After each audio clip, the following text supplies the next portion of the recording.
গর্ডনের penalty ঠেকিয়ে দিছে Pickford. তো পিকফোর্ড পেনাল্টি ঠেকিয়ে দিছে, এইটা বলা যায় যে কোনো অবাক করার বিষয় নয়। সে কিন্তু গত যে ইউরোটা শেষ হইল, ইংল্যান্ড যে এখানে পার্টিসিপেট করলো, ওইখানেও তার পেনাল্টি সেভ করার মানে অভিজ্ঞতা কিংবা রেকর্ডটা আছে। তো সে এখন ঠেকিয়ে দিছে এইটা এভারটন এবং নিউক্যাসলকে মানে 0-0 রাখতে হেল্প করছে, বা এইভাবে রাখার পেছনে পিকফোর্ডেরই অবদান বেশি। ইংল্যান্ডের স্কোয়াডে যতগুলা প্লেয়ার আছে, মানে যতগুলো প্লেয়ারকে এই যে অক্টোবর যে উইন্ডোটা আছে কিংবা এইখানে যে ইন্টারন্যাশনাল ম্যাচগুলো আছে, এইটার জন্য স্কোয়াড ঘোষণা করা হয়েছে, এর মধ্যে তো পিকফোর্ডকে অবশ্যই পিক করা হবে। সেইটা তো মানে নিঃসন্দেহে বলা যায়, তো আগেও বলা গেছে। কারণ হচ্ছে সে তো তার পারফরমেন্স বর্তমানে তো খুবই ভালো। সে যে সদ্য শেষ হওয়া যে ইউরোটায় ইংল্যান্ড ফাইনালিস্ট হইল, রানার আপ হয়েছে। তো রানার আপ হওয়ার পেছনে মানে প্রত্যেকটা প্লেয়ারের তো অবদান আছে, স্কোয়াডে যতগুলো প্লেয়ার ছিল কিংবা যারা খেলছে সবারই অবদান ছিল। কিন্তু পিকফোর্ডের অবদান ভুলে গেলে চলবে না, সে কিন্তু ইউরোতে দারুণ পারফরমেন্স করছে। তো ইংল্যান্ডের স্কোয়াড ঘোষণা করা হয়েছে, যে এখানে যারা পারফর্মার আছে সবারই সুযোগ হয়েছে খেলার এখানে। নতুন করে বলতে গেলে তো ডমিনিক সোলাঙ্কি, তাকে ডাকা হয়েছে, অর্থাৎ ইংল্যান্ডের যে অন্তর্বর্তীকালীন কোচ বর্তমান সময়ে আছেন লি কার্সলি, তিনি সোলাঙ্কিকে ডাকছেন। সোলাঙ্কি তো 2017 খুব সম্ভবত মানে সে ইংল্যান্ডের হয়ে শেষবারের মতো খেলছিল। খুব সম্ভবত না, এটা নিশ্চিত। তাদের ইংল্যান্ডের একটা সাইট বলতেছে যে 7 ইয়ার্স এগো মানে সে টিমে ছিল। তাহলে 7 ইয়ার্স হলে তো এখন 2024, আর 7 ইয়ার্স বাদ দিলে 2017 হয়, তাহলে 2017-তে শেষবারের মতো মানে ইংল্যান্ড স্কোয়াডে ছিল। আর এখন 2024 সালে এসে আবার ডাক পাইছে অন্তর্বর্তীকালীন কোচের অধীনে। তো ইন্টারিম যে কোচটা উনি তো মানে সোলাঙ্কিকে ডাকছেন, নিশ্চয়ই ওনার পছন্দ হয়েছে, বা উনি যে স্টাইলটা চাইতেছেন ওর সাথে হয়তো ওই স্টাইলের সাথে হয়তো সোলাঙ্কি মানে মানানসই। তো এই জন্য তিনি আবার ওকে মানে কল করতেছেন। সোলাঙ্কিকে কেন ডাকা হয়নি এই ধরনের একটা প্রশ্ন করা হয়েছিল আগে, মানে আগে কেন ডাকা হয়নি। তো এই ধরনের একটা প্রশ্নে বর্তমান যে কোচ আছেন ইংল্যান্ডের, উনি অ্যান্সার করছেন যে মানে তিনি কেন মানে তাকে ডাকছেন এই ধরনের প্রশ্নে। তো তিনি বলছেন যে আগে যে কোচ ছিলেন উনি মানে কেন ডাকেন নাই, কিংবা 2017-তে যে কোচ ছিলেন উনি ডাকছেন। তো এইগুলা তিনি মানে এত কিছু জানেন না, তিনি ডাকছেন উনি বলছেন যে ওর বর্তমানে ও খুবই মানে তার ট্যালেন্টটা খুব ভালোভাবে প্রকাশ পাইতেছে, কিংবা সে খুব ভালোভাবে খেলতেছে। মোট কথা উনি যেই রকম পরিকল্পনা চাচ্ছেন ওই ধরনের পরিকল্পনার সাথে ডমিনিক সোলাঙ্কি তার কিন্তু মিল থাকবে, বা উনি মিল খুঁজতেছেন, এই জন্যই তাকে পিক করছেন। তো আর সোলাঙ্কির কথা তো বলতে গেলে সে তো স্পার্সের হয়ে ভালোই করতেছে বর্তমান সিজন অনুযায়ী, কিংবা এই সিজনের হিসাবটা বিবেচনা করলে দেখা যায় যে সে তো তার জায়গাটা খুব ভালোভাবেই হোল্ড করতেছে, পারফরমেন্সটা ভালোভাবেই দেখা যাইতেছে। তো তার ডাক পাওয়াটা কোনো অস্বাভাবিক বিষয় নয়। একটু সময় পরে সে ডাক পাইছে, এটা ঠিক আছে, কিন্তু তার ডাক পাওয়াটা ঠিকঠাকই মানে হয়েছে বলেই মনে করতেছি। তাছাড়া আরও কিছু প্লেয়ারও ডাক পাইছে, যারা মানে যাদের যাদের সম্পর্কে আমার ধারণা কম, বা ওনাদেরকে মানে আমি চিনি না ওইভাবে। তো হয়তো সামনের দিকে তারা যখন মানে ম্যাচ খেলবে বা খেলার সুযোগ হবে, তখন হয়তো তাদের সম্পর্কে আরও ভালো বা ধারণা আসবে। তো এখানে তো আর্নল্ড থেকে শুরু করে সবাই আছে, কাইলি ওয়াকা, জন স্টোনস, এরা তো সবাই থাকবে, তারা তো মানে অটো চয়েস। এই প্লেয়ারগুলোকে যদি বাদ দেয় তাহলে ইংল্যান্ডের স্কোয়াড আর পূর্ণ হবে কিভাবে। এই প্লেয়ারগুলো তো অবশ্যই মানে থাকতেই হয়। ওয়াটকিন্স তো আগেও খেলছে, ওয়াটকিন্সের পারফরমেন্স বর্তমান সময়ে বলা যায় যে ভালো। উনাই মেরিয়ের অধীনে মানে আস্তন বিলাতে সে কিন্তু খুবই দারুণ পারফরমেন্স করতেছে। তো ওইখানে সে তার স্কোরও আছে। আবার যে ইউরোটা গেল, সদ্য শেষ হওয়া ইউরো, ওইখানেও তো ওয়াটকিন্সের একটা লেট মানে গোল ছিল, যে এখানে কুলপামা সে অ্যাসিস্ট করছিল, তারা দুইটাই কিন্তু বেঞ্চ থেকে এসে মানে ওই ম্যাচটা ছিল কার এগেনস্টে যে ছিল এখন ভুলে গেছি, কিন্তু কুলপারমার আর মানে ওয়ালি ওয়াটকিন্স তারা দুইটা বেঞ্চ থেকে আসে, একটা অ্যাসিস্ট করে আর আরেকটা তো গোল করে। এই গোল করে মানে দুইটাই সুপার সাব হয়ে গেছিলো। তো এই যে দুইজন তারা ওই সময়ে তাদের সলিডিটিটা প্রকাশ করছিল। তো বর্তমান সময়ে এসে তাদের মানে স্কোয়াডে জায়গা পাওয়াটা এত বেশি কঠিন হয় নাই, কারণ আগে তাদের পারফরমেন্সটা বের হয়েছিল। তাছাড়া তারা তো ক্লাবের হয়ে দারুণ করতেছে, কুল পালমারকে না নেওয়ার তো কোনো কারণই নাই। কোনো তো তাকে বাদ দেওয়ার তো কোনো সুযোগ নেই, সে তো অবশ্যই থাকতেই হয়। সে যেইভাবে মানে খেলতেছে সিজনে, তো তার থাকারই কথা ছিল, সে তো আসেই। তাছাড়া ডিক্লান রাইস সে তো খেলতে, কুবি মাইনু ডাক পাইছে, কুবি মাইনু তো আগেও ছিল। মানে কুবি মাইনু ইংল্যান্ডের যে ইউরো খেললো, এখানে তো কুবি মাইনু সে খুবই ভালো করছে। যতগুলা তাদের মিডফিল্ড ছিল সবগুলার মধ্য থেকে আমার কাছে মনে হয় যে কুবি মাইনু বেশি সলিড ছিল, তো তার ডাক পাওয়াটা অস্বাভাবিক নয়, সে ডেজার্ভই করে। ফিল ফুদেন এবং বেলিংহাম, বেলিংহাম আর ফুদেন এই দুইটা তো থাকতেই হয়।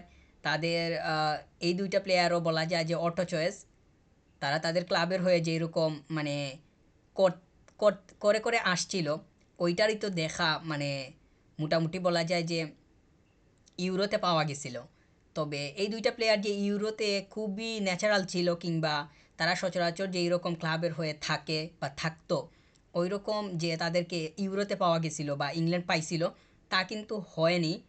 তবে ইংল্যান্ড তো তারা ফাইনালিস্ট হয়েছিল, তারা যেভাবেই হোক তারা সেটা ডেজার্ভই করে।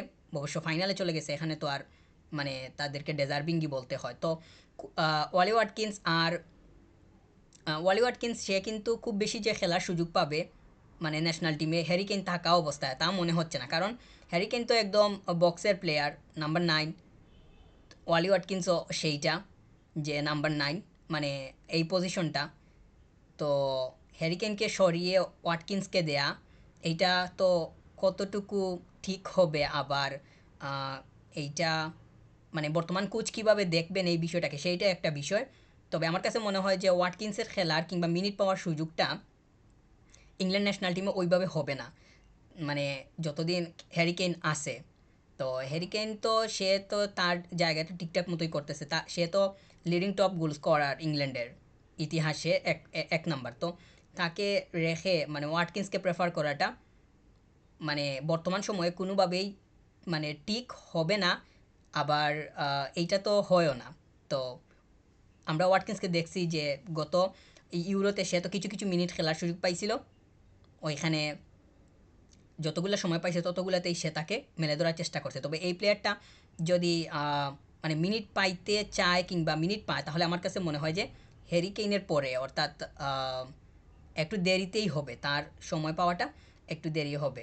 বুকায়ো সাকা ইউরোতে যতগুলা মানে প্লেয়ার খুবই দারুণ করছে, যদি তিনজনের নাম বলা হয় তাহলে আমার আমার কাছে এই তিনজনের মধ্যে মানে ইংল্যান্ডের হিসাব অনুযায়ী, ইংল্যান্ড তো ফাইনালিস্ট হয়েছিল, তো তাদের যদি তিনজনের প্লেয়ারের নাম বলা হয় যে এই স্কোয়াডে এই তিনজন ফাইনালে যাইতে সবচেয়ে বেশি হেল্প করছিল ইংল্যান্ডকে, তার মধ্যে আমি বলবো যে এই তিনজনের মধ্যে একজন হচ্ছে বুকায়া সাকা। তো সাকা কিন্তু সাকা কিন্তু খুবই দারুণ করতেছে। আহ, তার মানে কোচের যে ধরনের প্ল্যান কিংবা ট্যাকটিক্স, এইটা কিন্তু সে খুব ভালোভাবেই এক্সিকিউট করতে পারে মাঠে। আবার তার সাথে কিন্তু মিডফিল্ডারের যে কানেকশনটা, এইটা কিন্তু খুব ভালোভাবেই দেখা যায়। সে ড্রিবলও করতে পারে, আবার ভালো রানও নিতে পারে। এই প্লেয়ারটা মানে বলা যায় যে ইংল্যান্ডের জন্য অনেক বড় কিছু বলেই আমি মনে করতেছি। বুকায়ো সাকা আর্সেনালের হয়ে সে ওইখানে তো অনেক আগে থেকেই খেলতেছে, তো ওইখান থেকেই সে ইংল্যান্ডের ন্যাশনাল টিমে আসে, এখনও আসবে। ওইখানে যেরকম পারফরমেন্স ইংল্যান্ড ন্যাশনাল টিমেও এসেও সে সেই রকম পারফরমেন্স দিতে পারে কিংবা করে। আর গত ইউরোতে তো সেটা দেখাই গেছে।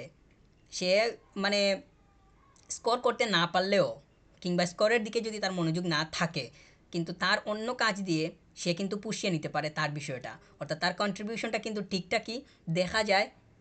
আর সে যে মাঠে থাকে, সে এমন কিছু মাঠের মধ্যে করবে, আপনি কিন্তু মানে তাকে মনে রাখতে বাধ্য।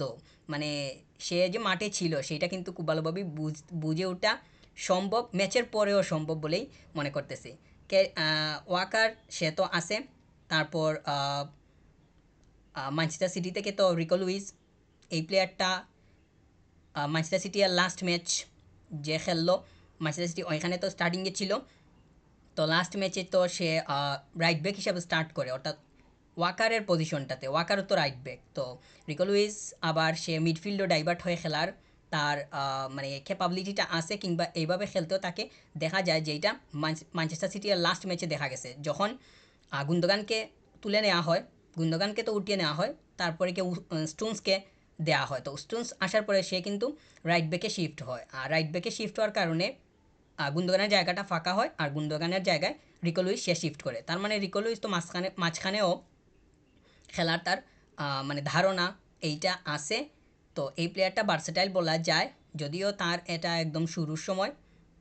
সে তো ইংল্যান্ড স্কোয়াডে কোথায় খেলে সেইটা একটা বিষয়, কারণ আমরা অনেক প্লেয়ারকে দেখি যে আহ, কখনো কখনো তারা মানে উইঙ্গের পজিশনটা ছেড়েও ফুল ব্যাকের পজিশনে হোল্ড করতেও দেখা যায়, আবার কখনো কখনো মানে উইঙ্গারকে একদম মাঝখানে ব্যবহার করতেও অনেক সময় দেখা যায়, তবে এটা খুব বেশি হয় না। তবে ডাইভার্ট হয়ে খেলার বিষয়টা ইয়াং প্লেয়ার যারা আছে তাদের কাছে খুব বেশি দেখা যায়। মানে কোচরা বোঝার চেষ্টা করেন যে যেহেতু প্লেয়ারটা ইয়াং, তাহলে সে কোথায় মানে শ্যুট করতে পারে বেশিরভাগ সময়, বা তার পজিশনটা কোন জায়গার সাথে বেশি যাইতেছে, এইটা তারা বোঝার চেষ্টা করে, এবং কোচরা সেই অনুযায়ী পরিকল্পনা সাজানোর মানে ব্যবস্থা করেন। তো এইটা কিন্তু রিকো লুইসের ক্ষেত্রে বর্তমানে দেখা যাইতেছে, পেপ গুয়ার্দিওলা সেইটা করতেছেন। তো তার অবস্থানটা কিংবা তার গেম প্লে, তার পজিশন সব কিছু ইংল্যান্ডের ন্যাশনাল টিমে কিভাবে হয় সেইটা তো মানে কোনোভাবে আন্দাজ করা সম্ভব না, কারণ তাকে ইংল্যান্ড ন্যাশনাল টিমের কোনো ম্যাচে কিংবা ওইভাবে খেলতে তো দেখিও নাই। তো যদি অফিসিয়াল টাইমে কিংবা অফিসিয়াল মিনিটে মানে অফিসিয়াল ম্যাচে দেখা না যায়, তাহলে তো মানে কিছু বলা কোনোভাবেই সম্ভব না। প্লেয়ারদেরকে নিয়ে বলতে হলে কিংবা পজিশন সংক্রান্ত কথাবার্তা যখন আসে, তখন একদম প্লেয়ারটা যখন খেলতেছে সেইটা খুব ভালোভাবে নিবিড়ভাবে পর্যবেক্ষণ না করলে কোনো কিছু বলা কোনোভাবেই সম্ভব হয় না। তো কুবি মাইনু সে কিন্তু মিডফিল্ডে ইংল্যান্ডের জন্য একদম ফিক্সড বলেই মনে করতেছি। বুকায়া সাকা যেই রকম মানে টপ পারফর্ম দিছিল গত ইউরোতে ইংল্যান্ডকে, আমার কাছে মনে হয় যে কুবি মাইনুও সেইটা করতে পারছিল। এমনকি বেলিংহাম এবং ফুদেন এই দুইজনের পারফরমেন্স থেকেও কুবি মাইনুয়ের পারফরমেন্স গত ইউরোতে ভালো ছিল ইংল্যান্ডের হয়ে। তো সে আবার ডাক পাইছে, ডাক পাওয়ারই কথা। আমার কাছে মনে হয় যে সে যদি তার দ্বারাটা ঠিকঠাক মতো ধরে রাখতে পারে, আর সে যদি ফিট থাকে, ফিজিক্যালি ফিট থাকে, তাহলে 2000 যে সামনে ওয়ার্ল্ড কাপটা আসতেছে 2016, ওইখানের স্কোয়াডে ও ইংল্যান্ডের স্কোয়াডে কুবি মাইনুকে ইজিলি দেখা যাবে। তো সে অক্টোবরে তো ইংল্যান্ডের ম্যাচ আছে, সেখানে দেখা যাক যে সে স্টার্ট করার সুযোগ পায় কিনা। অবশ্যই পাবে বলে মনে করতেছি, যেহেতু বেলিংহাম ফুদেন এই প্লেয়ারগুলোও আছে, আবার কুল পালমারও আছে। মানে কুল পালমার তো মিডফিল্ড, তো তাকে কোথায় মানে ব্যবহার করা হয় সেটাও একটা বিষয়। তবে অবশেষে দেখা যাক সে কোথায় মানে খেলে। আমরা তো চেলসিতে দেখতেছি কুল পালমার তার পজিশনগুলা, মানে পজিশনটা কোথায়, সে কোথায় মানে হোল্ড করতেছে। তো ইংল্যান্ডের তার কোথায় হয় সেটা অবশ্য মানে সামনে যে সময়টা আসতেছে কিংবা ম্যাচগুলো আসতেছে ওইখানেই খুব ভালোভাবেই দেখা যাবে। আর কুবি মাইনু স্টার্টিংয়ে জায়গা পাইতে হলে তো বেলিংহাম ফুদেনের সাথে তাকে ফাইট দিতে হবে, কিংবা এই তিনজন যদি স্টার্ট করে তাও তো মন্দ হয় না, হলেও এটা হতে পারে। তবে কীরকম তাদের ফরমেশন হয়, মিডফিল্ড তারা কয়টা নিয়ে নামতে চায়। আমরা তো মানে লাস্ট ইউরোতে দেখছিলাম ইংল্যান্ড তারা 3টা মিডফিল্ড নিয়ে নামতেছে। তো এইভাবে যদি হয় তাহলে তো কুবি মাইনু এর মানে ফাইট দেওয়ার জায়গাটা ন্যারো হয়ে আসবে। আর যদি 4টা মিডফিল্ড নিয়ে মানে পরিকল্পনা আসলে কোনোভাবে প্রেডিক্ট করা এইভাবে সম্ভব না, তাই আমি আর এই বিষয়ে কিছু বলতেছি না। তবে কুবি মাইনুকে আমার কাছে মনে হয় যে সে মানে স্টার্টিংয়ে খেলার মতোই প্লেয়ার, সে সুযোগ পাবে। তবে জুড বেলিংহামের সাথে যদি জুড বেলিংহাম আর কুবি মাইনু এই দুইজন একসাথে যদি নামে, তাহলে কোলাবোরেশনটা কী হয়, কানেকশন কী হয়, কম্বিনেশন কী হয়, এইটা কিন্তু খুবই ইম্পর্ট্যান্ট হবে। মাঠের মধ্যে তারা কী করতেছে না করতেছে সেটার উপরে অনেক বেশি নির্ভর করবে বলেই মনে করতেছি। ইংল্যান্ডের ফুটবল খুব দ্রুতই আগাইতেছে, তারা খুব বেশি ডেভেলপ করতেছে, এইটার জন্য তারা অ্যাপ্রিসিয়েট পাওয়ার মতো। আর ইংল্যান্ডের কিন্তু ইনভেস্টমেন্টের দিকে দেখলে, ফাইন্যান্সিয়ালি যদি মানে বিষয়টা দেখা হয়, ইনভেস্টমেন্ট তারা কিন্তু খুব বেশি ইনভেস্ট করতেছে তাদের প্রিমিয়ার লিগে। যে এই ধরনের মানে টাকা পয়সা খরচ করা হয় কিংবা তারা যে ইনভেস্টমেন্টটা করে, ওইটার কারণে তাদের প্লেয়ার্সরা এমনিতেই বের হয়ে আসে, আর তারা এত দ্রুত আগাইতেছে এত উন্নত ফুটবলের দিক থেকে, সেইটা মানে চোখ বন্ধ করেই দেখা যাইতেছে। তাদের তো পারফরমেন্সও ভালো, প্লেয়ার্সগুলোও ভালো, তাদের যেমন অনেক বেশি বর্তমান সময়ে সে হাইপ আছে, ঠিক তেমনই তাদের পারফরমেন্সও ভালো। মানে শুধু যে এমনিতেই শুধু হাইপ আছে তা কিন্তু না। তাদের এই যে বুকায়ো সাকা, কুবি মাইনো এরা কি পারফরমেন্স দিতেছে না? এই যে ফিল ফুদেন, তারপরে বেলিংহাম এরা কি পারফরমেন্স দিতেছে না? তাহলে তো মানে এইখানে এমনিতেই কোনো কিছু আসার কোনো সুযোগ নাই। তারা পারফর্ম করতেছে বিদায় তাদের উন্নতি হইতেছে। তো এই ধারাটা যদি অব্যাহত থাকে তাহলে তারা মানে যে সামনে ওয়ার্ল্ড কাপটা আসতেছে এইখানে হয়তো আরও ভালো করার সম্ভাবনা থাকবে। তো তারা যেহেতু লাস্ট ইউরোতে ফাইনালিস্ট হয়েছিল, তারা যদি এইটা হোল্ড করতে পারে পারফরমেন্সটা আর এইরকম দ্বারা যদি অব্যাহত রাখতে পারে তাহলে সামনের ওয়ার্ল্ড কাপে হয়তো তাদেরকে ভালো অবস্থানে দেখা যাবে। অন্ততপক্ষে তারা আমার কাছে মনে হয় যে ইংল্যান্ডের সেমিফাইনাল খেলার মতো ক্যাপাবিলিটি, ওয়ার্ল্ড কাপে সেমিফাইনাল খেলার মতো ক্যাপাবিলিটি তাদের অবশ্যই আছে। আর যদি এতটুকু পর্যন্ত যাইতে পারে তাহলে ফাইনালে যাওয়াটাও মানে এত কঠিন কিছু হবে না। তবে এইভাবে মানে বেশি কিছু বলা সম্ভব না। তবে ইংল্যান্ডের ফুটবল মোটামুটি বলা যায় যে তারা খুবই ভালো একটা স্কোয়াড নিয়েই এই অক্টোবরে তারা মানে পাবলিশ করছে তাদের স্কোয়াডটা। তাদের যে কোচ আছেন অন্তর্বর্তীকালীন, উনি কীভাবে ওনার পরিকল্পনা সাজান এখন আর প্লেয়ারগুলোকে কীভাবে ব্যবহার করেন, কোন পজিশনে কোন প্লেয়ারটা কীভাবে হোল্ড করে সেটাও একটা বিষয়। তিনি সোলাঙ্কিকেও ডাকছেন, এই প্লেয়ারটাকে তিনি কীভাবে ব্যবহার করেন, কোথায় সে খেলে, ফ্রন্ট লাইনটা কেমন হয়, মিড কেমন হয়, ডিফেন্স কেমন হয়, সব কিছু এখন দেখাটাও দরকার। আর পরিশেষে বলতে চাই যে ইংল্যান্ডের যে স্কোয়াডটা পাবলিশ করছেন এই স্কোয়াডটা মানে বর্তমান যে ফুটবল দলগুলো আছে যে কোনো দলের এগেনস্টে ফাইট দেওয়ার মতো একটা টিম বলেই মনে করতেছি।